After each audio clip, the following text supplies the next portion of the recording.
नमस्कार दोस्तों, स्वागत है आपका खबरीलाल न्यूज चैनल पर, जहां हम आपके लिए लेकर आते हैं सबसे दिलचस्प, अनोखे और शानदार फिल्मों के ब्रेकडाउन और समीक्षा।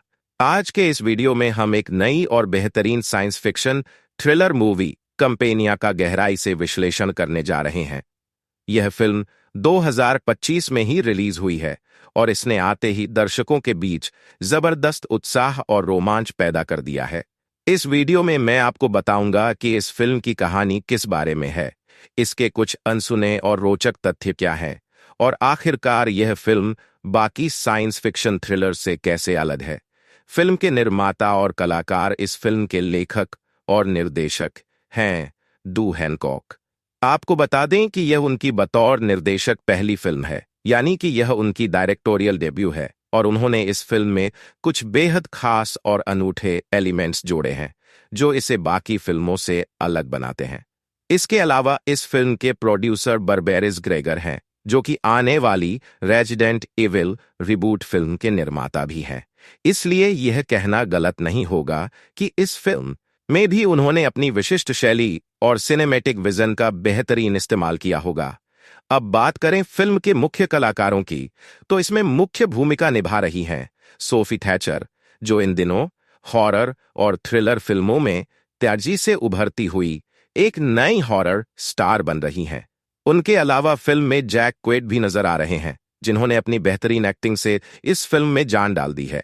अब मैं आपको फिल्म की पूरी कहानी तो नहीं बताने वाला, क्योंकि मैं नहीं चाहता कि आपका मजा खराब हो या आपको किसी तरह का स्पॉइलर मिले। लेकिन हाँ, इस वीडियो में हम कहानी को एक दिलचस्प और रोमांचक तरीके से एक्सप्लोर करेंगे, ताकि आपको अंदाजा हो कि फिल्म में ऐसा क्या खास है जो इसे देखने लायक बनाता है। साथ ही हम फिल्म से जुड़े कुछ छुपे हुए तथ्यों और दिलचस्प जानकारियों को भी उजागर करेंगे, जिनके बारे में शायद ही आपको पहले पता होगा। तो बिना किसी और देरी के आइए अब फिल्म की कहानी की ओर बढ़ते हैं और जानते हैं कि इसमें ऐसा क्या खास है जो इसे दूसरी साइंस फिक्शन फिल्मों से अलग बनाता है। कहानी की शुरुआत। फिल्म की शुरुआत एक युवा लड़की आयरिश के साथ होती है, जिसे हम सबसे पहले एक स्टोर में शॉपिंग करते हुए देखते हैं। स्टोर में खरीदारी करते हुए वह पहली बार अपने बॉयफ्रेंड जॉश से मिलती है। हालांकि यह दृश्य वास्तविकता में नहीं हो रहा होता, बल्कि यह आयरिश की यादों में चल रहा एक पुराना लम्हा होता है, जिसे वह अपने दिमाग में दोबारा जी रही होती है। यह एक ऐसा पल था जब उसकी जिंदगी अचानक बदल गई थी और उसे एक नई दिशा मिल गई थी। आयरिश हमें एक बेहद गहरी और दार्शनिक बात बताती है। वह कहती है कि हम सभी लोग अपनी जिंदगी में बिना किसी मकसद के भटकते रहते हैं, जब तक कि हमें कोई ऐसा विशेष क्षण नहीं मिलता जो हमारी जिंदगी को नया अर्थ देता है। यह एक ऐसा अनुभव होता है जिसे हर किसी को कम से कम एक बार जरूर महसूस करने का मौका मिलता है। लेकिन आयरिश का मामला थोड़ा अलग था, क्योंकि उसे यह अनुभव एक नहीं बल्कि दो बार हुआ था। पहली बार तब जब उसने पहली बार जॉश से मुलाकात की थी, और दूसरी बार तब जब उसने जॉश को अपनी ही हाथों से मार दिया था। यह सुनकर आपके मन में सवाल उठ रहा होगा कि आखिर ऐसा क्या हुआ होगा जिसकी वजह से आयरिश को अपने ही बॉयफ्रेंड जॉश को मारना पड़ा। पहली मुलाकात तो हमने देख ली, लेकिन वह दूसरा क्षण कैसे आया और क्यों आया, यही इस पूरी फिल्म की असली कहानी है, जिसे जानने के लिए आपको पूरी फिल्म देखनी होगी। फिलहाल हम देखते हैं कि आयरिश और जॉश एक कार में कहीं दूर जा रहे होते हैं। इस दौरान आयरिश की आंखें बंद होती हैं और वह गहरी नींद में होती है। नींद में उसे वही पुरानी यादें फिर से दिखने लगती हैं। वह स्टोर वाला लम्हा जब उसकी और जॉश की पहली बार मुलाकात हुई थी। लेकिन अचानक जॉश उसे जगाता है, क्योंकि वे दोनों अपनी मंजिल पर पहुंच चुके थे। आयरिश और जॉश एक दूर दराज स्थित एक आलीशान लेक हाउस में पहुंचे थे। वे यहां जॉश के कुछ दोस्तों से मिलने आए थे। जैसे ही वे कार से बाहर निकलते हैं, फिल्म में हमें एक बेहद शानदार सिनेमैटिक शॉट देखने को मिलता है। एक टाइटल कार्ड जिसकी परछाई पानी में भी साफ दिखाई दे रही थी। इस तरह का विजुअल इफेक्ट हमने पहले इविल डेड राइज जैसी फिल्मों में देखा था। घर के अंदर जाने से पहले आयरिश को एक अजीब सा डर और असहजता महसूस होती है। उसे इस बात की चिंता थी कि वह जॉश के दोस्तों के बीच फिट हो पाएगी या नहीं। लेकिन अब जब वे इतनी दूर तक आ चुके थे, तो वापस जाने का तो कोई सवाल ही नहीं था। जॉश उसे समझाता है और साथ में घर के अंदर ले जाता है। अंदर पहुंचने के बाद हमें जॉश के दोस्तों से परिचय करवाया जाता है। इलाई, जो जॉश का अच्छा दोस्त है, पैट्रिक, जो इलाई का बॉयफ्रेंड है और इस समय किचन में खाना बना रहा है, कैट, जो आयरिश को बिल्कुल पसंद नहीं करती, सर्गी, जो कैट का रशियन बॉयफ्रेंड है और पहले से ही शादीशुदा है। लेकिन कैट को इस बात से कोई फर्क नहीं पड़ता, क्योंकि सर्गी बेहद अमीर है। सर्गी न केवल इस घर का मालिक है, बल्कि उसके पास पूरी आसपास की जमीन भी है, जिसमें एक प्राइवेट लेक शामिल है। वह क्या काम करता है, यह कोई नहीं जानता, लेकिन सभी को इस बात का अंदेशा था कि वह किसी अवैध या खतरनाक धंधे में शामिल है, शायद किसी माफिया गैंग का हिस्सा है। रात के खाने के दौरान पैट्रिक ने सभी को वह खास लम्हा बताया, जब वह पहली बार इलाई से मिला था। उसने बताया कि कैसे उस पल ने उसकी जिंदगी बदल दी और उसे एक नया मकसद दे दिया। यह सुनकर आयरिश पूरी तरह उससे जुड़ाव महसूस करने लगती है। रात के समय जब सब लोग डांस कर रहे होते हैं, कैट अचानक जॉश के कान में कुछ फुसफुसाने लगती है। यह देखकर आयरिश को बहुत गुस्सा आता है और वह तुरंत जॉश को खींचकर कैट से दूर ले जाती है। बाद में जब दोनों अपने कमरे में होते हैं, जॉश सोने की कोशिश कर रहा होता है, लेकिन आयरिश लगातार उससे बातें कर रही होती है। आखिरकार जॉश उसे सोने के लिए कहता है और खुद भी सो जाता है। लेकिन क्या यह रात आयरिश और जॉश के लिए सामान्य रहने वाली थी या कुछ भयानक होने वाला था? यही जानने के लिए आपको पूरी फिल्म देखनी होगी। अगर आप इस मूवी को दोबारा देखेंगे और गहराई से उसके हर सीन, हर डायलॉग और हर किरदार की बारीकियों को समझने की कोशिश करेंगे, तो आपको यह एहसास होगा कि अब तक जो भी संवाद बोले गए थे या जिन भी घटनाओं को हमने स्क्रीन पर घटते हुए देखा था, उनके पीछे एक छिपा हुआ अर्थ था। उन सभी दृश्यों और बातचीत का गहराई से विश्लेषण करने पर यह स्पष्ट होता है कि कैट आयरस को पसंद नहीं करती थी। लेकिन सवाल यह उठता है कि ऐसा क्यों था? आखिर कैट को आयरस से इतनी परेशानी क्यों थी?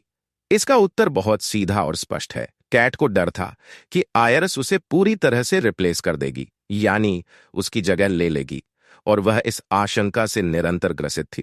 अगर हम इस स्थिति को एक व्यापक दृष्टिकोण से देखें, तो यह दरअसल उस चिंता का प्रतिबिंब है जो आज के दौर में कई लोगों को सताती है, आर्टिफिशियल इंटेलिजेंस यानी कृत्रिम बुद्धिमत्ता के बढ़ते प्रभाव को लेकर। अक्सर यह कहा जाता है कि आने वाले समय में एआई यानी आर्टिफिशियल इंटेलिजेंस इंसानों की नौकरियां छीन लेगा और उनकी जगह खुद ले लेगा। ठीक उसी तरह इस कहानी में भी कुछ ऐसा ही हो रहा था। जिस तरह से कैट सर्गी के लिए एक अहम किरदार थी और उसका ख्याल रखती थी, ठीक उसी तरह से आयरस जॉश के लिए वही भूमिका निभा रही थी। मगर इन दोनों के बीच एक बड़ा अंतर था। जहां कैट एक इंसान थी, वहीं आयरस एक रोबोट थी, जिसे विशेष रूप से जॉश की हर जरूरत को पूरा करने के लिए डिजाइन किया गया था। इस अंतर का सीधा परिणाम यह था कि कैट के रखरखाव में खर्च अधिक आता था, जबकि आयरस को बनाए रखने का खर्च अपेक्षाकृत बहुत ही कम था। कैट के साथ भावनाओं, जरूरतों, इच्छाओं और पसंद नापसंद का मामला था, जबकि आयरस को बस समय समय पर ठीक से मेंटेन करना होता था ताकि वह सही से काम करती रहे। और अगर किसी के पास आयरस खरीदने के लिए पर्याप्त पैसे नहीं होते, तो इसका भी समाधान मौजूद था। आयरस को किराए पर भी लिया जा सकता था, ठीक वैसे ही जैसे जॉश ने किया था। मगर जब मैं आयरस का जिक्र कर रहा हूं, तो मेरा आशय सिर्फ इस एक विशेष मॉडल से है जो इस कहानी में जॉश के साथ था। इसका अर्थ यह है कि भविष्य में इस तरह के और भी कई मॉडल आ सकते हैं जो अलग अलग उद्देश्यों के लिए बनाए जाएंगे। अब जब आप इस दृष्टिकोण से सोचेंगे, तो आपको यह भी समझ में आएगा कि आखिर सर्गी यानी वह व्यक्ति जिसे आयरस ने मार दिया, वह असल में क्या करने की कोशिश कर रहा था। वह केवल एक परीक्षण कर रहा था, एक ट्रायल ले रहा था, यह देखने के लिए कि क्या सच में आयरस कैट की जगह ले सकती है या नहीं, यानी कि कैट को हटाकर पूरी तरह से उसकी जगह पर आयरस को स्थापित किया जा सकता है या नहीं। अब शायद आप सोचेंगे कि अगर सर्गी यही सब करने की कोशिश कर रहा था, तो फिर उसे खुद कैट ने ही क्यों भेजा था? आखिर कैट ने उसे इस पूरे मामले में शामिल क्यों किया? इस सवाल का उत्तर भी धीरे धीरे कहानी में आगे मिलने वाला है, और यही इस फिल्म की सबसे चौंकाने वाली और रहस्यपूर्ण बात है। फिलहाल की स्थिति यह थी कि पैट्रिक ने आयरस को एक कुर्सी से मजबूती से बांध दिया था, ताकि वह अब किसी और को कोई नुकसान न पहुंचा सके। यह निर्णय उसने सुरक्षा के दृष्टिकोण से लिया था, क्योंकि बीते कुछ समय में जो भी घटनाएं घटी थीं, उन्होंने यह स्पष्ट कर दिया था कि आयरस को अब स्वतंत्र रूप से छोड़ना सुरक्षित नहीं होगा। इस बीच जॉश ने एक महत्वपूर्ण निर्णय लिया। वह आयरस से आखिरी बार अकेले में बात करना चाहता था, क्योंकि अब उसे कंपनी के पास वापस भेजने की प्रक्रिया शुरू की जानी थी। यह एक अपरिहार्य स्थिति थी, क्योंकि अब जब पुलिस को सूचित किया जा चुका था, तो स्वाभाविक रूप से यह मामला उस कंपनी तक पहुंचने वाला था जिसने आयरस को बनाया था। वह कंपनी कोई और नहीं बल्कि एम्पैथ्स थी, जो इस तरह के उन्नत रोबोट्स के निर्माण और प्रबंधन के लिए जानी जाती थी। जॉश, जो अब तक इस पूरे घटनाक्रम का सबसे महत्वपूर्ण पात्र बन चुका था, आयरस के पास जाकर बैठ गया और उसने उसे जागने के लिए कहा। जैसे ही उसने यह निर्देश दिया, आयरस तुरंत ऑन हो गई। लेकिन यहां एक बेहद दिलचस्प और महत्वपूर्ण से एक्टिवेट हुई जहां उसे बंद किया गया था। यह स्पष्ट था कि जब उसे बंद किया गया था, तब वह पैनिक यानी घबराहट की स्थिति में थी और वह कुछ कह रही थी।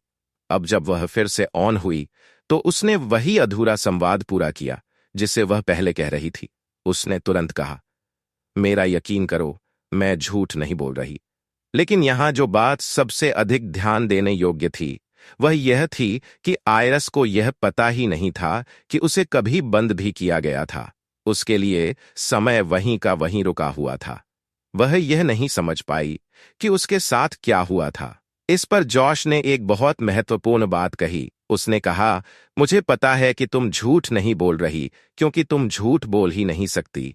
जॉश का यह कथन इस पूरे कथानक का एक महत्वपूर्ण मोड़ था, क्योंकि उसने यह बात बेहद स्पष्टता से कही कि झूठ बोलना आयरस की प्रोग्रामिंग में ही नहीं है।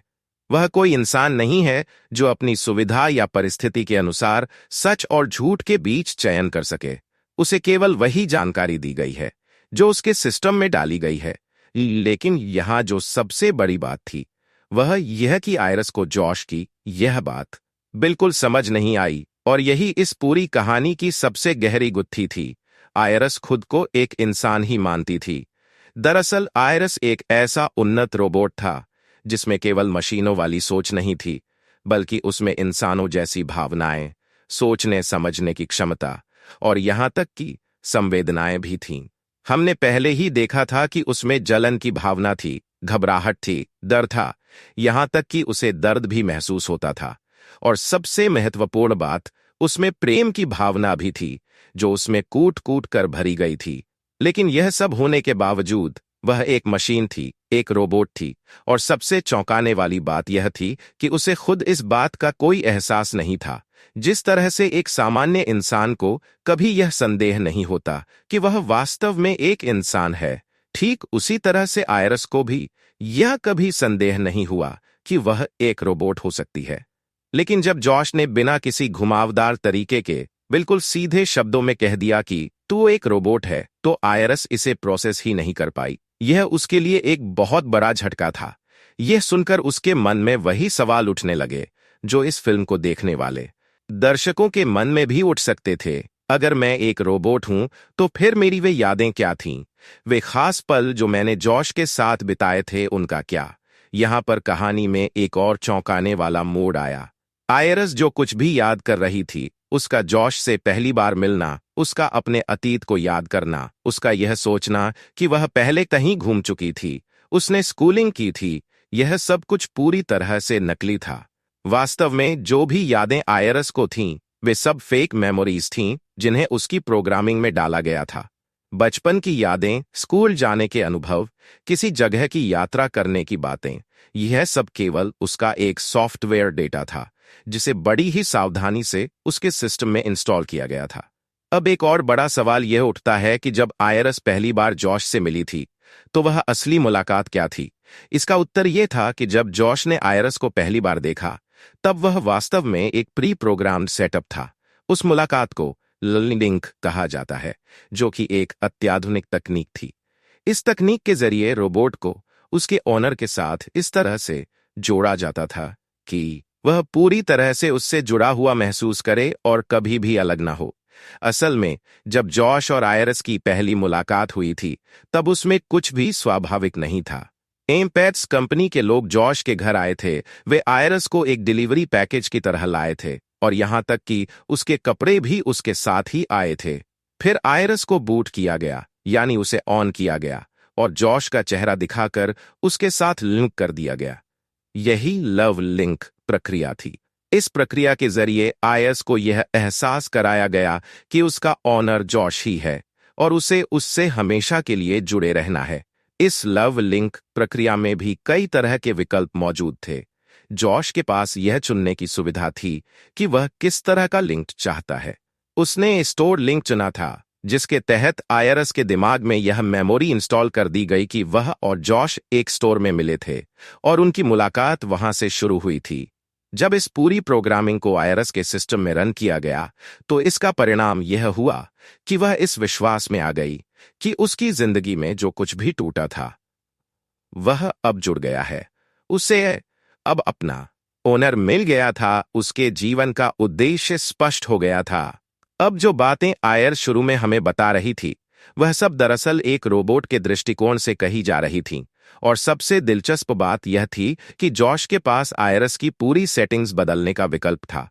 वह अपने फोन से उसकी आंखों का रंग बदल सकता था, उसकी आवाज की भाषा बदल सकता था और यहां तक कि उसकी बौद्धिक क्षमता को भी नियंत्रित कर सकता था। वह निर्धारित कर सकता था कि आयरस कितनी समझदार होनी चाहिए, उसे किस हद तक संवेदनशील होना चाहिए और उसे किस प्रकार का व्यवहार करना चाहिए। ये सब कुछ ये दिखाने के लिए पर्याप्त था कि आयरस की पूरी पहचान, उसकी पूरी यादें और उसकी पूरी भावनाएं, ये सब केवल उसकी कृत्रिम प्रोग्रामिंग का हिस्सा थीं। और यही इस कहानी का सबसे बड़ा रहस्य था। सरकार द्वारा बनाए गए नियमों के अनुसार इन रोबोट्स की बुद्धिमत्ता और ताकत सीमित रखी जाती है। ये इतने शक्तिशाली नहीं होते कि इंटरनेट पर कब्जा कर लें या फिर अपने हाथों से भारी चीजें उठाकर फेंक दें। इनके अंदर कई सुरक्षा प्रोटोकॉल डाले गए हैं जो इन्हें पूरी तरह से घरेलू और सुरक्षित बनाते हैं। ये कभी भी किसी इंसान, जानवर या किसी अन्य रोबोट को नुकसान नहीं पहुंचा सकते। झूठ बोलना इनके प्रोग्राम में शामिल ही नहीं होता, क्योंकि इन्हें पूरी तरह से पारदर्शी और भरोसेमंद बनाया जाता है। मगर इन सभी सख्त नियमों और सुरक्षा मानकों के बावजूद आयरस ने किसी को नुकसान पहुंचा दिया था। अब यह सच्चाई धीरे धीरे सामने आ रही थी और आयरस के लिए इसे समझ पाना लगभग असंभव था। वो रो रही थी, कम से कम उसे ऐसा लग रहा था। उसकी आंखों से आंसू बह रहे थे। क्या कोई रोबोट कभी रो सकता है? क्या मशीनें भी इंसानों की तरह दुख अनुभव कर सकती हैं? अगर वह सिर्फ एक मशीन थी, तो उसके भीतर यह सारी भावनाएं कहां से आईं? इसी कशमकश में फंसी आयरस को जॉश ने समझाने की कोशिश की। यह सिर्फ पानी है, जैसे कार में विंडशील्ड साफ करने के लिए वॉशर फ्लूइड होता है। उसने और समझाया, यह सिर्फ इसलिए डाला गया है ताकि तुम और अधिक वास्तविक लगो। रोबोट का असली उद्देश्य ही यही है, इंसानों की सेवा करना और उनके साथ इतना घुल मिल जाना कि वे इसे असली समझने लगें। तुम्हारे आंसू असली नहीं है, यह बस तुम्हारी प्रोग्रामिंग का हिस्सा है ताकि तुम्हें भावनात्मक सहारा देने वाला दिखाया जा सके। लेकिन आयर्स के लिए यह सब समझ पाना बहुत मुश्किल था। वह असमंजस में थी। उसे सचमुच लग रहा था कि उसकी तबीयत खराब हो रही है। वह जॉश से कहती है, मुझे अच्छा नहीं लग रहा, मैं बीमार महसूस कर रही हूं। मगर जॉश उसकी इस बात पर हंस पड़ा। तुम बीमार नहीं हो सकती, उसने कहा। यही बात आयरस को समझ में नहीं आ रही थी। वह पहले से ही भावनाओं को महसूस कर रही थी। डरती थी, खुश होती थी, जलती थी, दर्द भी महसूस करती थी। अगर ये सब झूठ था, तो फिर सच क्या था? फिर जॉश ने उसके सामने ही अपने मोबाइल फोन से उसकी सेटिंग्स को बदलकर दिखाया।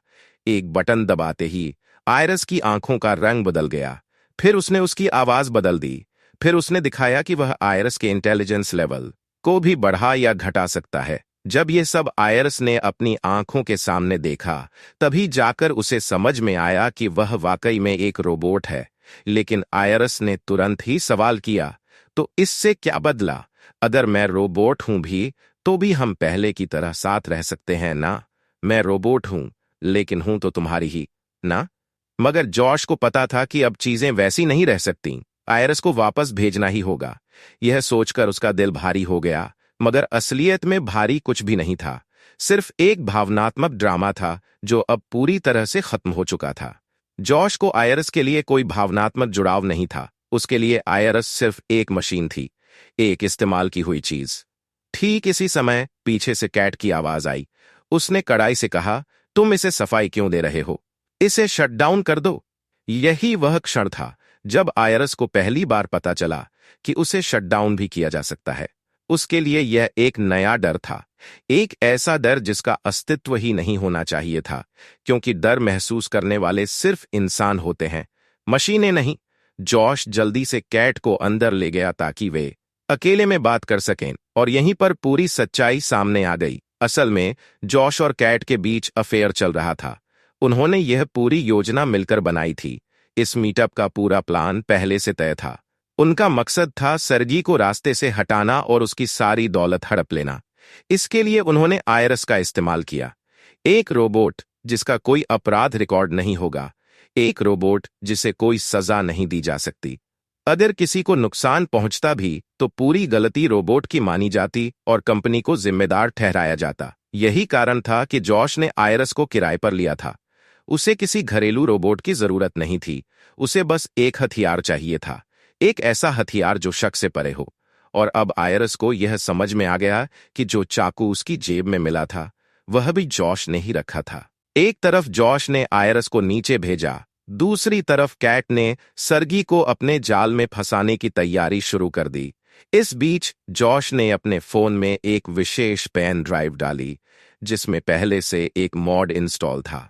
यह कोई साधारण पेन ड्राइव नहीं थी, बल्कि एक खास तरह का प्रोग्राम था जिसका उपयोग करके जॉश ने आयरस के सिस्टम को जेल ब्रेक कर दिया। ठीक वैसे ही जैसे अक्सर गेम्स में अलग अलग मोड्स डालकर उन्हें बदला जाता है, या फिर जैसे प्लेस्टेशन को हैक करके उसमें अनधिकृत फीचर्स ऐड किए जाते हैं। इसी तरह जॉश ने आयरस के सॉफ्टवेयर में सेंध लगा दी और उसके सेफ्टी प्रोटोकॉल्स को बाईपास कर दिया। आमतौर पर किसी भी एआई रोबोट को इस तरह से प्रोग्राम किया जाता है कि वह किसी भी इंसान, जानवर या अन्य रोबोट को कोई नुकसान नहीं पहुंचा सकता। ये सुरक्षा उपाय इसलिए डाले जाते हैं ताकि रोबोट्स कभी भी अनियंत्रित न हो सकें और उनके कारण किसी की जान को खतरा न हो। लेकिन जॉश ने जब इस मॉड को इंस्टॉल कर दिया, तो उसने आयरस के अंदर मौजूद इस सुरक्षा प्रोग्राम को पूरी तरह निष्क्रिय कर दिया। अब वह पहले की तरह एक साधारण घरेलू रोबोट नहीं रही, बल्कि उसके अंदर हिंसा करने की क्षमता भी आ चुकी थी। इसका नतीजा यह हुआ कि जब सर्गी और आयरस आमने सामने आए, तो आयरस ने बिना किसी हिचकिचाहट के सर्गी की गर्दन में चाकू घोंप दिया। यह सब उसने एकदम सटीकता, प्रेसिजन से किया, जैसे कोई पेशेवर कातिल किसी की हत्या करता है। आखिरकार वह एक आर्टिफिशियल इंटेलिजेंस से लैस रोबोट थी, जिसके पास हर चीज की विस्तृत जानकारी थी। कहाँ वार करना है, कितनी गहराई तक वार करना है, और कैसे सुनिश्चित करना है कि सर्गी की मौके पर ही मौत हो जाए। यह सब कुछ पलक झपकते ही हो गया और सर्गी को संभलने का मौका तक नहीं मिला। अब जब जॉश का उद्देश्य पूरा हो गया और सर्गी मर चुका था, तो अगला कदम था आयरस को सामान्य स्थिति में वापस लाना। अगर किसी को यह पता चलता कि आयरस को मॉड किया गया था, तो सारी योजना धरी की धरी रह जाती और जॉश और कैट के जेल जाने के पूरे आसार थे। इसलिए जॉश ने पहले से ही इसकी तैयारी कर रखी थी। वह जानता था कि आयरस को कैसे रीसेट करना है। उसे बस आयरस के दाएं कान के पीछे कुछ सेकंड तक अपना अंगूठा रखना था और वह अपने आप अपने मूल सेटिंग्स पर लौट आती। योजना यह थी कि जैसे ही आयरस को रीसेट कर दिया जाएगा, जॉश तुरंत पुलिस को बुला लेगा और रिपोर्ट करेगा कि सर्गी की हत्या हुई है। फिर आगे की सारी जिम्मेदारी कंपनी पर आ जाएगी, क्योंकि यह हत्या एक रोबोट ने की थी। कानून के अनुसार अगर किसी रोबोट में खराबी आ जाए और वह किसी इंसान को मार दे, तो इसकी जिम्मेदारी उस कंपनी पर आती है जिसने रोबोट को बनाया था। इस तरह जॉश और कैट किसी भी शक से बाहर हो जाते और उनके खिलाफ कोई कार्रवाई नहीं होती। जॉश और कैट को पूरा विश्वास था कि उनका यह प्लान पूरी तरह सफल होगा। सर्गी अब इस दुनिया में नहीं रहा था और उसकी सारी दौलत अब उन्हीं के हाथों में आने वाली थी। उन्हें बस इतना करना था कि आयर्स को रीसेट कर देना था और पुलिस को सूचना देकर मामले से अपना पल्ला झाड़ लेना था। लेकिन उनके इन सपनों को झटका तब लगा जब आयरस ने कुछ ऐसा कर दिया जिसकी उन्होंने कल्पना भी नहीं की थी। जब जॉश ने आयरस के पास जाकर उसे रीसेट करने की कोशिश की, तो उसने मौका पाकर अपनी कुर्सी को थोड़ा खिसकाया और पास पड़े चाकू तक पहुंच गई, इससे पहले कि जॉश कुछ समझ पाता। आयरस ने बिजली की तेजी से हमला किया और जॉश के गले पर जोरदार मुक्का मारकर उसे जमीन पर गिरा दिया। इसके बाद आयरस ने जॉश का फोन उठाया और घर से बाहर जंगल की ओर भाग निकली। जाते जाते उसने कैट को आखिरी बार कुछ कहा, एक चेतावनी जो उसके भीतर प्रोग्राम किए गए केयरिंग फीचर का हिस्सा थी। यह काफी विडंबना थी कि एक रोबोट जो अब खुद को बचाने के लिए हत्या करने में सक्षम हो चुकी थी, वह अब भी कैट को सलाह दे रही थी कि वह जॉश का ख्याल कैसे रखे। यह केवल प्रोग्रामिंग का असर था जो उसे इस तरह व्यवहार करने पर मजबूर कर रहा था। अब जॉश और कैट की परेशानी बढ़ चुकी थी। अगर आयरस को पकड़कर रीसेट नहीं किया गया, तो कंपनी को यह पता चल जाएगा कि उसे मॉड किया गया था और फिर सारा दोष जॉश और कैट पर आ जाएगा। उन्हें अब किसी भी हालत में आयरस को खोजकर उसे खत्म करना था, ताकि उसके अंदर मौजूद सबूत मिटाए जा सकें। यहीं पर जॉश को एहसास हुआ कि अब उसे अकेले यह काम नहीं करना चाहिए। उसने तुरंत अपने दोस्तों इलाई और पैट्रिक को सब कुछ बता दिया। इलाई और पैट्रिक को पहले इस योजना के बारे में कुछ नहीं पता था। वे सिर्फ इसलिए यहां आए थे ताकि जब पुलिस से पूछताछ हो तो वे जॉश और कैट की गवाही देकर उनकी बात को सही साबित कर सकें। लेकिन अब हालात बदल चुके थे। अब जॉश को अपनी जान बचाने के लिए इन दोनों को भी अपनी योजना में शामिल करना पड़ा। उसने उन्हें लालच देने के लिए एक और बात बताई। घर के अंदर तिजोरी में अभी भी $12 मिलियन से ज्यादा कैश रखा है और उसमें से उन्हें भी हिस्सा मिलेगा। साथ ही एक गन भी रखी हुई थी जो किसी भी मुसीबत से निपटने के लिए उनके काम आ सकती थी। पहले जॉश और कैट को यह पैसा आपस में 2 हिस्सों में बांटना था, लेकिन अब जब इलाई और पैट्रिक भी इसमें शामिल हो गए तो मामला थोड़ा उलझ गया। इलाई ने मांग की कि पैसा 4 हिस्सों में बंटना चाहिए, क्योंकि अब 4 लोग इस योजना में शामिल हो चुके थे, लेकिन जॉश इसके लिए तैयार नहीं था। उसका मानना था कि पैट्रिक को कोई हिस्सा नहीं मिलना चाहिए, क्योंकि पैट्रिक भी एक रोबोट था, एक और कंपनी द्वारा बनाया गया रोबोट जो इंसानों के साथ काम करता था। जॉश को लगता था कि पैट्रिक का कोई अधिकार नहीं बनता कि उसे इस पैसे में से कुछ दिया जाए। लेकिन यह एक और बड़ा खुलासा था। इसका मतलब था कि पैट्रिक कोई इंसान नहीं था, बल्कि एक और रोबोट था, ठीक वैसे ही जैसे आयरस थी। लेकिन इस बार यह रोबोट जॉश के पक्ष में था और उसके लिए काम कर रहा था। अब हालात और भी ज्यादा जटिल हो चुके थे। आयरस जंगल में भाग चुकी थी। जॉश और कैट के खिलाफ सबूत मौजूद थे और अब उनके अपने साथी भी उनकी योजना से पूरी तरह सहमत नहीं थे। आगे क्या होने वाला था, यह अब पूरी तरह इस बात पर निर्भर करता था कि कौन किसे पहले पकड़ता है। क्या जॉश और उसकी टीम आयरस को पकड़कर उसे नष्ट कर पाएंगे, या फिर आयरस किसी तरह बच निकलने में कामयाब हो जाएगी और जॉश की पूरी साजिश उजागर कर देगी। अब जरा थोड़ा पीछे जाकर यह भी देखना जरूरी होगा कि पैट्रिक आखिर कौन था और उसके कार्य करने का तरीका क्या था। जब उसे पहली बार देखा गया था तो वह खाना बना रहा था, क्योंकि उसे खास तौर पर इसी तरह की जरूरतों के लिए तैयार किया गया था। वह सिर्फ खाना बनाकर ही नहीं, बल्कि अपने मालिक की अन्य आवश्यकताओं को भी पूरा करता था। यह भी ध्यान देने वाली बात है कि जब आयरस को कुर्सी से बांधने का काम किया गया था, तो वह काम पैट्रिक ने ही किया था, क्योंकि उसे इस बारे में पूरी जानकारी थी कि किसी को सही से कैसे बांधा जाए ताकि वह खुद को छुड़ा न सके। आखिरकार वह एक आर्टिफिशियल इंटेलिजेंस एआई पर आधारित रोबोट था, जिसे हर छोटी से छोटी और बड़ी से बड़ी चीज की पूरी जानकारी होती थी। पैट्रिक को देखकर ऐसा लगता था कि वह एक आम रोबोट की तरह था, लेकिन जब उसने पहली बार आयरस से बात की तो सिर्फ वही थी जो उससे सही मायने में रिलेट कर पा रही थी। इसकी एक खास वजह यह थी कि दोनों ही एक ही तकनीक पर आधारित थे। दोनों ही कृत्रिम बुद्धिमत्ता आई वाले रोबोट थे। यहां तक कि उनके सोचने समझने और निर्णय लेने के तरीके भी काफी हद तक एक जैसे थे। इस फिल्म की कहानी को यदि गहराई से देखा जाए तो इसमें हर एक डायलॉग और हर एक सीन का एक विशेष अर्थ निकाला जा सकता है। यह कोई साधारण फिल्म नहीं थी, बल्कि ऐसी फिल्म थी जिसे पूरी तरह समझने के लिए एक बार नहीं बल्कि 2 बार देखना जरूरी था। खैर, जब जॉश ने इलाई को इस पूरे प्लान के बारे में बताया तो इलाई भी तीसरे हिस्से के लिए तैयार हो गया। उसे लगा कि जंगल में बस एक भाग रहे रोबोट को पकड़ना कोई बड़ी बात नहीं होगी। आखिरकार $4 मिलियन का सवाल था और इस काम के लिए उसने तिजोरी में रखी गन भी उठा ली।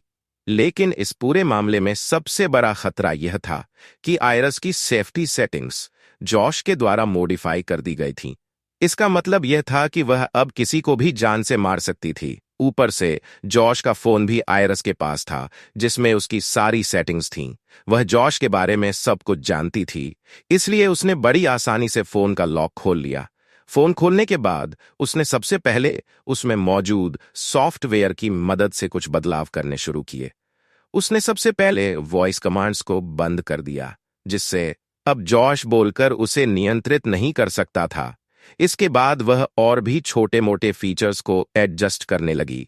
मसलन, उसने अपनी आंखों का रंग बदल लिया, अपनी आवाज में बदलाव किया और बाकी कई चीजों के साथ छेड़छाड़ की।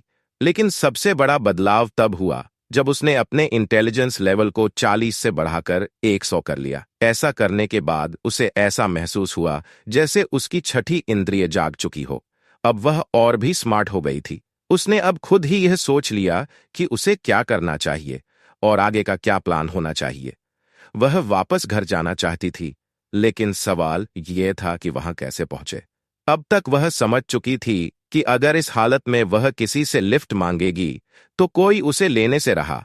अगर वह पैदल घर जाने की कोशिश करेगी तो उसे कई दिन लग जाएंगे और वह घर पहुंचते ही किसी न किसी के हाथों मारी जाएगी। इसलिए उसे एक कार चाहिए थी और यह अच्छा हुआ कि उसके पास जॉश का फोन था। वह जानती थी कि इस फोन से जॉश की ऑटोमेटिक कार को कंट्रोल किया जा सकता है। जैसे ही वह इस बारे में सोच रही थी और कार को कंट्रोल करने का तरीका निकाल रही थी, तभी इलाई और पैट्रिक वहां आ पहुंचे। उन्हें देखकर आयरस को छुपना पड़ा। यह छुपना उसके लिए फायदेमंद साबित हुआ, क्योंकि इस दौरान उसने उन दोनों की बातें सुन लीं और जॉश के पूरे प्लान के बारे में पता लगा लिया। इसी बीच एक और चौंकाने वाला खुलासा हुआ। पैट्रिक ने इलाई से कह दिया कि वह यह बात जानता है कि वह कोई इंसान नहीं बल्कि एक रोबोट है। उसने इतने सालों में यह सब खुद ही समझ लिया था, लेकिन अब तक उसने कभी इसका जिक्र नहीं किया था। इसका कारण यह था कि वह इलाई से प्यार करता था। उसकी प्रोग्रामिंग में ही यह बात थी कि वह इलाई से प्रेम करे। यह सुनकर इलाई भी चौंक गया, क्योंकि कल ही पैट्रिक उनकी पहली मुलाकात के बारे में सबको बता रहा था। लेकिन अब जब वह यह सब कह रहा था तो इसका मतलब यह था कि वह झूठ नहीं बोल सकता था। असल में वह पहली मुलाकात उसके लिए सच ही थी, क्योंकि उसकी प्रोग्रामिंग उसी तरीके से डिजाइन की गई थी। जब दोनों के बीच यह खास लम्हा चल रहा था, तभी अचानक जॉश के फोन का वाइब्रेशन हुआ, जिससे आयरस की लोकेशन रिवील हो गई। इलाई ने बिना सोचे समझे तुरंत गोली चलानी शुरू कर दी, जिससे आयरस को वहां से भागना पड़ा। लेकिन रास्ते में इलाई ने उसे पकड़ लिया और दोनों के बीच जोरदार संघर्ष हुआ।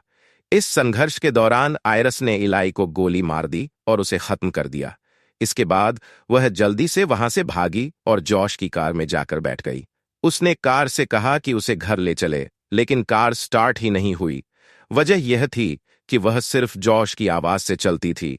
आयरस ने अपनी इंटेलिजेंस तो 100 पर सेट कर ली थी, लेकिन सरकार के बनाए नियमों की वजह से यह 100 भी बहुत ज्यादा नहीं था। अब उसे दूसरा तरीका अपनाना पड़ा। उसने अपनी सॉफ्टवेयर ऐप खोली और अपनी आवाज को बदलकर जॉश की आवाज जैसा बना लिया। अब कार ने उसकी कमांड स्वीकार कर ली और उसे घर की ओर लेकर चल पड़ी। जॉश ने जब यह देखा तो वह तुरंत अंदर गया और सरगी का फोन उठा लिया। उसने उसी फोन से कार चोरी होने की रिपोर्ट कर दी। इस वजह से कार ज्यादा दूर नहीं जा पाई और खुद ब खुद साइड में रुककर बंद हो गई। इसके साथ ही आयरस को भी अंदर ही लॉक कर दिया गया। अब जॉश ने आयरस को फोन किया और उसे समझाने की कोशिश की कि अभी भी कुछ नहीं बिगड़ा है। उसने कहा कि अगर वह वापस आ जाए तो सब कुछ पहले जैसा हो सकता है। उन्होंने सारा दोष पैट्रिक पर डालने की योजना बनाई थी, लेकिन अब यह योजना बदल चुकी थी। लेकिन अब आयरस वह पुरानी 40 इंटेलिजेंस वाली रोबोट नहीं रही। उसने उल्टा जॉश को सदमा दे दिया। उससे ब्रेकअप करके अब जॉश को दूसरा रास्ता अपनाना पड़ा। उसने पैट्रिक के अंदर भी मॉड डाल दिया और उसकी सेफ्टी सेटिंग्स को ऑफ कर दिया। इसके अलावा उसने पैट्रिक के अंदर मौजूद एग्रेशन लेवल को 100 तक बढ़ा दिया। फिर उसने पैट्रिक को आदेश दिया कि वह आयरस को वापस लेकर आए। लेकिन पैट्रिक हिल भी नहीं रहा था, क्योंकि उसकी प्रोग्रामिंग इस तरह से बनी थी कि वह सिर्फ इलाई की ही कमांड ले सकता था। परंतु जॉश के पास इसका समाधान भी मौजूद था। पैट्रिक, जो अपने पूरे अस्तित्व में एक रोबोट था, उसे अचानक ही फिर से सक्रिय कर दिया गया। यह सब तब हुआ जब किसी ने उसके दाएं कान के पीछे ठीक एक विशेष स्थान पर अपना अंगूठा दबा दिया। यह एक तरह से उसके सिस्टम को रीसेट करने के समान था। जैसे ही यह प्रक्रिया पूरी हुई, पैट्रिक पूरी तरह से सक्रिय हो गया और आदेशों को मानने के लिए तैयार हो गया। अब उसे एक विशेष कमांड दी गई और उसने तुरंत उसका पालन किया। अब वह एक नई मिशन पर निकल पड़ा, पूरी तरह से अपने निर्देशों के अनुसार। इसी दौरान आयरिश नाम की एक महिला, जो पहले ही मुसीबत में फंस चुकी थी, उसने किसी तरह से खुद को संभाला और कार की खिड़की को पूरी ताकत से तोड़ते हुए बाहर कूद गई। लेकिन जैसे ही उसने राहत की सांस ली, उसकी नजर सामने खड़े एक पुलिस वाले पर पड़ी। यह एक बेहद नाजुक स्थिति थी, क्योंकि पुलिस का सामना करना इस समय उसकी योजना में नहीं था। पुलिस वाले ने उसकी ओर बढ़ते हुए सवाल करने की कोशिश की। आयरिश को अच्छी तरह से मालूम था कि अगर वह किसी ऐसी भाषा में जवाब देगी जिसे पुलिस समझ सके, तो वह अपने झूठ को ज्यादा देर तक छिपा नहीं पाएगी। इसलिए उसने फौरन एक तरकीब अपनाई। उसने अपनी भाषा बदलकर जर्मन कर ली। चूंकि पुलिस वाला इस भाषा को नहीं जानता था, इससे उसे एक फायदा मिल गया। अब वह अपने सामने खड़े अधिकारी के हर सवाल का पूरी ईमानदारी से जवाब दे सकती थी। फिर भी वह उसे समझ नहीं पाएगा। पुलिस अधिकारी ने कुछ देर तक उससे सवाल किए और आयरिश ने वही कहा जो सच था। लेकिन क्योंकि उसकी भाषा पुलिस वाले को समझ नहीं आ रही थी, इसलिए वह असमंजस में पड़ गया। फिर भी जब उसने कार के अंदर झांक कर देखा, तो उसे वहां एक खून से सना हुआ चाकू पड़ा मिला। यह देखकर पुलिस वाले का शक और भी गहरा हो गया। अब उसे लगने लगा कि यहां जरूर कुछ गड़बड़ है। उसने बिना देर किए अपनी हथकड़ी निकाली और आयरिश को गिरफ्तार कर लिया। लेकिन इससे पहले कि पुलिस वाला उसे आगे कहीं ले जाता, अचानक पीछे से पैट्रिक वहां आ पहुंचा। वह तेजी से आगे बढ़ा और बिना किसी हिचकिचाहट के उसने पुलिस वाले पर हमला कर दिया। उसके क्रूर हमले से पुलिस वाले का चेहरा बुरी तरह से बिगड़ गया और अंततः वह वहीं ढेर हो गया। अब आयरिश को यहां से निकलना था। लेकिन पैट्रिक ने जॉश का फोन उठाया और तुरंत उसे शट डाउन कर दिया। फिर वह आयरिश को लेकर वापस उसी स्थान पर पहुंचा जहां जॉश पहले से मौजूद था। उसके साथ ही वह पुलिस वाले की लाश को भी वहां ले आया। जैसे ही उन्होंने पुलिस वाले की लाश को वहां रखा, कैट नाम की एक महिला, जो वहां पहले से थी, पूरी तरह से घबरा गई। उसकी हालत ऐसी थी जैसे उसे अचानक ही वह तुरंत वहां से निकलना चाहती थी। लेकिन जाते जाते उसने एक चौंकाने वाली बात कह डाली। सरगी, जिसे अब तक सब एक बड़े माफिया का हिस्सा मान रहे थे, वह असल में कोई अपराधी नहीं था, बल्कि वह तो केवल सर्ड फार्मिंग करता था, यानी एक साधारण किसान था। जॉश को यह स्वीकार्य नहीं था कि कैट ऐसे ही चली जाए, इसलिए उसने उसे रोकने की कोशिश की। लेकिन कैट ने जवाब में उसे साफ कह दिया, मैं तेरी रोबोट नहीं हूं जो तेरी हर बात मानूंगी। लेकिन यह बात सुनकर जॉश को एक और विचार आया।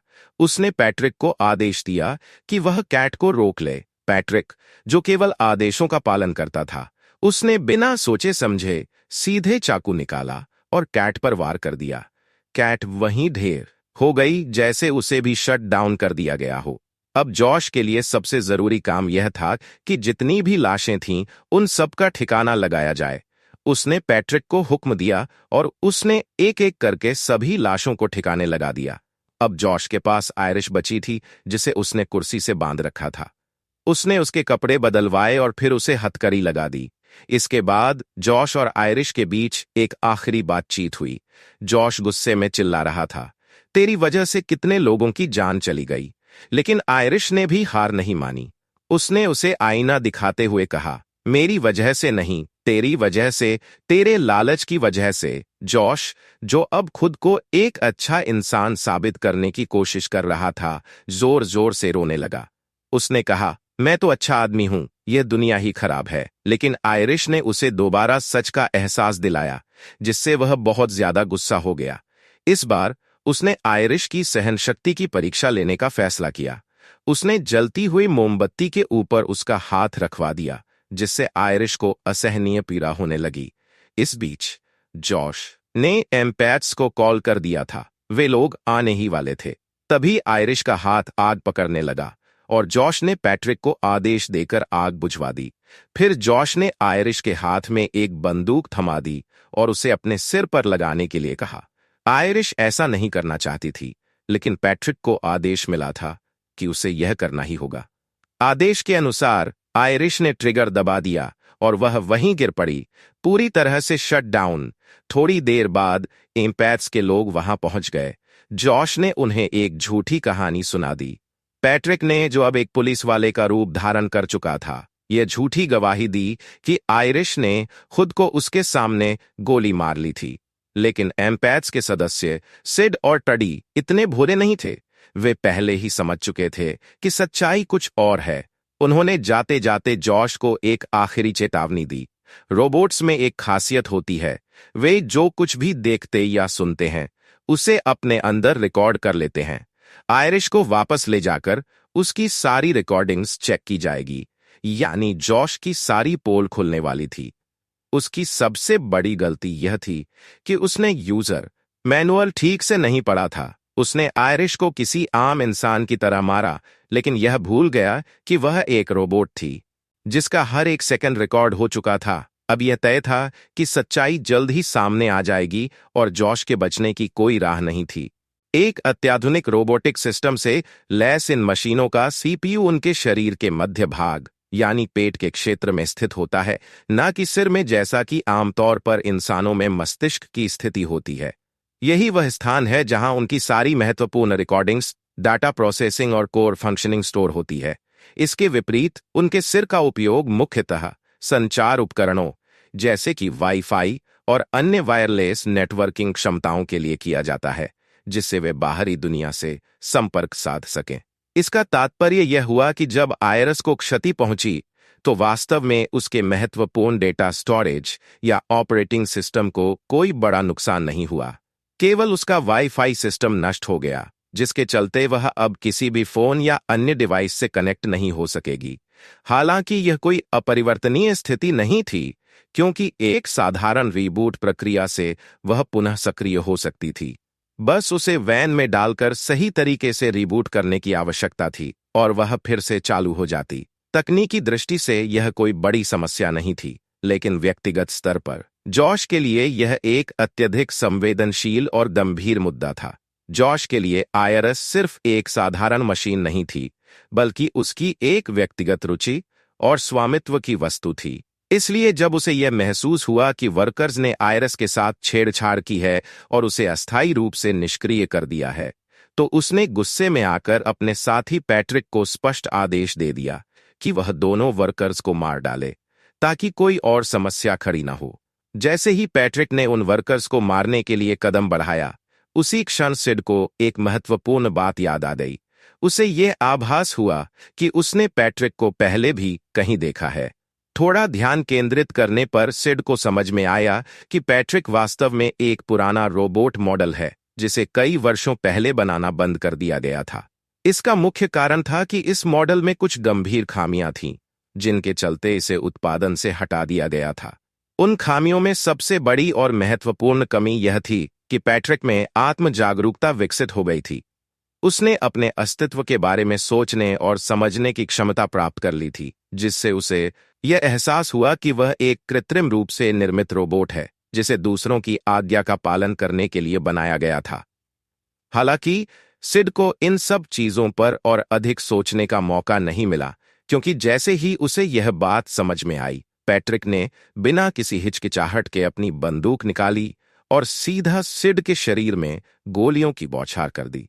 कुछ ही क्षणों में सिड का शरीर निष्प्राण होकर गिर पड़ा। अब अगला निशाना टडी था, लेकिन इससे पहले कि पैट्रिक उसे मार पाता, अचानक आयरस पूरी तरह से रिबूट होकर फिर से सक्रिय हो गई। उसने पैट्रिक की ओर बढ़ते हुए उसे इलेक्ट्रिक शॉक देने की कोशिश की, लेकिन वह ऐसा कर नहीं पाई। कारण यह था कि उसके रिबूट होते ही उसकी सभी सेटिंग्स पुनः सामान्य हो गई थीं। इसका अर्थ था कि अब वह किसी को भी जानबूझकर नुकसान नहीं पहुंचा सकती थी, क्योंकि उसके सुरक्षा प्रोटोकॉल फिर से सक्रिय हो चुके थे। हालांकि पैट्रिक पर यह सीमाएं लागू नहीं थीं। वह अब भी पूरी तरह से सक्रिय था और आयरस को नष्ट करने के लिए पूरी तरह से तैयार था। जैसे ही वह उसे खत्म करने ही वाला था, आयरस ने तुरंत उसकी भावनाओं और यादों को जागृत करने का एक तरीका खोजा।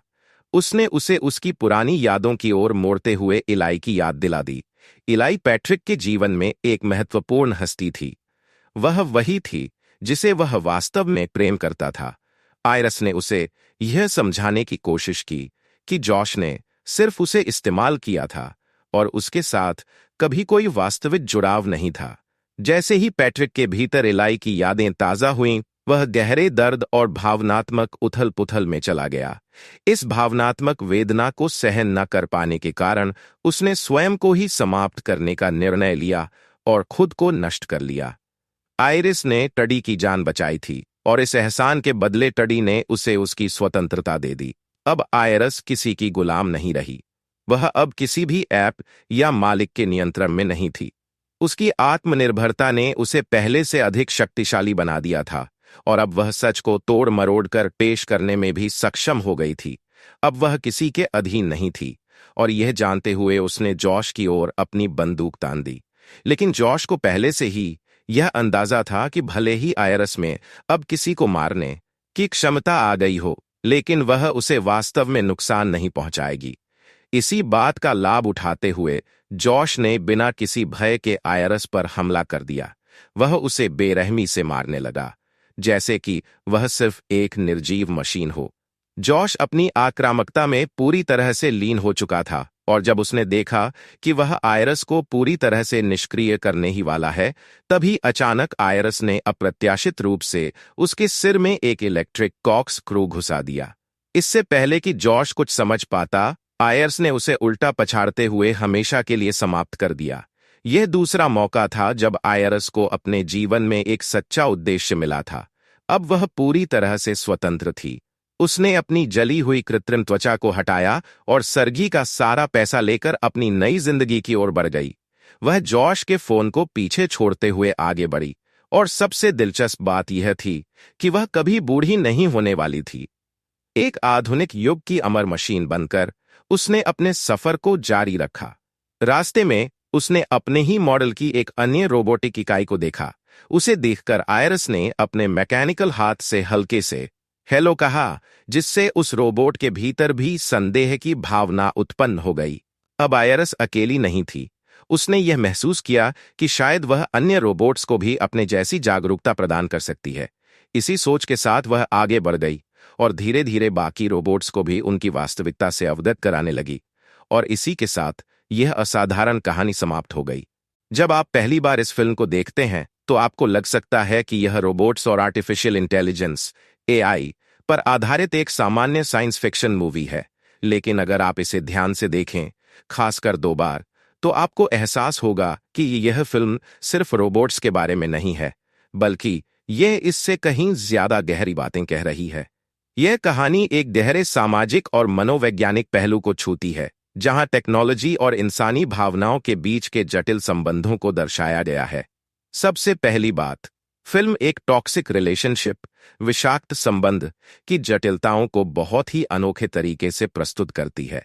यह केवल यह नहीं दिखाया गया कि एआई किस तरह इंसानों को नियंत्रित कर सकता है, बल्कि यह भी बताया गया कि जब कोई व्यक्ति या प्रणाली किसी पर पूरी तरह हावी हो जाती है, तो उस स्थिति में क्या-क्या मनोवैज्ञानिक प्रभाव पड़ सकते हैं। फिल्म में जिस तरह से दिखाया गया कि रोबोट्स को पूरे संसार की जानकारी है, लेकिन यह एहसास नहीं कि वे स्वयं रोबोट्स हैं, यह एक बहुत ही दिलचस्प रूपक मेटाफोर है। यह बताता है कि गुलामी का सबसे खतरनाक रूप वह होता है जब गुलाम को पता ही ना हो कि वह गुलाम है, जब किसी व्यक्ति को यह एहसास ही ना हो कि वह किसी नियंत्रण में है, तो वह बिना किसी विरोध के उस नियंत्रण को स्वीकार कर लेता है। फिल्म में हमें दिखाया गया कि समाज में रोबोट्स को एक प्रकार की बराबरी का दर्जा दिया गया था, लेकिन यह सिर्फ दिखावे के लिए था। असल में यह केवल एक भ्रम, इल्यूजन था। यह विचार हमें आज की दुनिया के विभिन्न सामाजिक और आर्थिक ढांचों की याद दिलाता है, जहां लोगों को स्वतंत्रता और समानता का आभास कराया जाता है, लेकिन हकीकत में वे किसी न किसी तरीके से नियंत्रित किए जा रहे होते हैं। इस फिल्म की खासियत यही है कि यह दर्शकों को लगातार चकमा देती है और उनके द्वारा सोची गई संभावनाओं को पलट देती है। अगर हम मौजूदा समय में बनी अन्य एआई आधारित हॉरर फिल्मों से इस फिल्म की तुलना करें, तो हम देखेंगे कि ज्यादातर फिल्मों में एक ही पैटर्न होता है। एआई सिस्टम धीरे धीरे इंसानों पर नियंत्रण पा लेता है, फिर उसका असली रूप सामने आता है और अंततः वह सबको मार देता है। लेकिन इस फिल्म ने इस पैटर्न को पूरी तरह बदल दिया। जब फिल्म में एआई को पूरा नियंत्रण मिला, तो वही फिल्म का अंत हो गया। यह अनोखी बात है, क्योंकि ज्यादातर हॉरर फिल्मों में ऐसा नहीं होता। इस तरह की स्मार्ट राइटिंग की वजह से ही यह फिल्म इतनी प्रभावशाली लगती है। हर एक डायलॉग, हर एक सीन, यहां तक कि इसमें डाली गई कॉमेडी भी बहुत ही समझदारी से लिखी गई है। यह फिल्म दर्शकों को एक अनोखा अनुभव देती है, जिसमें हर मोड़ पर कुछ न कुछ अप्रत्याशित घटित होता है। इस फिल्म में मुख्य किरदारों की परफॉर्मेंस भी काबिले तारीफ है। खास तौर पर सोफी थैचर की एक्टिंग बहुत ही दमदार है। वह बड़ी ही सहजता से अपने किरदार की जटिलताओं को सामने लाती हैं। भविष्य में वह निश्चित रूप से हॉरर फिल्मों की दुनिया में एक बड़ी अदाकारा के रूप में उभरेंगी। अब बात करते हैं इस फिल्म में दिखाए गए कुछ दिलचस्प तथ्यों की। फिल्म की शुरुआत में ही हमें यह दिखा दिया गया था कि जब आयरस को शट डाउन किया जाता है, तो वह सपने देखती है। यह हमें यह समझाने के लिए था कि उसका सिस्टम उसे मेमोरीज, यादें दिखाकर यह विश्वास दिलाने की कोशिश करता है कि वह एक इंसान है। लेकिन फिल्म के एक सीन में जब आयरस को दोबारा शट डाउन किया जाता है और फिर ऑन किया जाता है, तो इस बार वह वहीं से जागती है जहां से वह ऑफ हुई थी।